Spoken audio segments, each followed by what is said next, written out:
Ok. L'histoire raconte que quand on est venu, ceux qui sont venus en Occident pour nous évangéliser en Afrique, aussi pour nous apprendre le christianisme et autres, selon les éveils de conscience,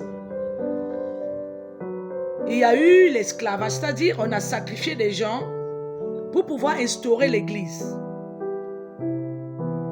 C'est pour cela qu'aujourd'hui, dès qu'il y a un petit problème, automatiquement, il faudrait qu'on accuse les chrétiens.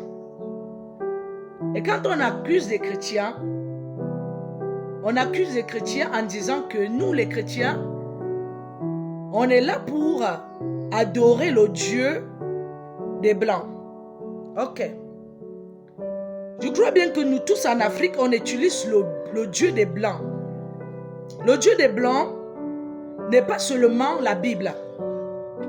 Le Dieu des Blancs est aussi les téléphones que nous avons en main.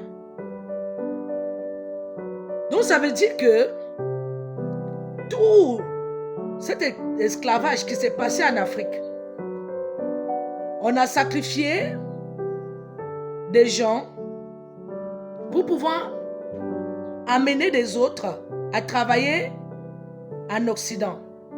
Ça là, ça ne compte plus. Ce qui est plus important, c'est de faire taire le christianisme en Afrique et de dire éveil de conscience en haut. C'est-à-dire les ancêtres, ils ont fait ceci. Et plutôt, on doit faire la libation. On doit faire ceci. Donc, c'est-à-dire, on doit chasser celui qui est. Et ils nous ont menti.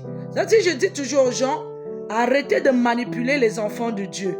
Nous avons un chemin. Et ce chemin, nous sommes tellement éveillés et conscients au point où vous n'aviez pas besoin de venir nous chasser ou bien de nous enlever sur la réalité de ce que nous, on a pris le temps pour observer et de comprendre jusqu'à quel niveau Dieu est là en Afrique. Et Dieu est pour les Africains. S'il y a eu des sacrifices, si des gens se sont sacrifiés, ou bien qu'il y a eu tous ces esclavages, ce n'était pas le Christ qui l'a fait, c'était des humains. Et je crois bien que ce n'était pas seulement dans le sens du christianisme. L'esclavage en Afrique s'est passé partout. Nous tous, nous sommes au courant de tout ce qui s'est passé en Afrique. Il ne faudrait pas que certaines personnes nous disent qu'arrêtez de croire à ce Dieu parce qu'on doit aider leur région à prendre de l'ampleur. Vous êtes le Seigneur. De nous suivre chaque jour dans notre chaîne, pour mieux développer votre vie et votre conscience, pour mieux avancer dans le christianisme.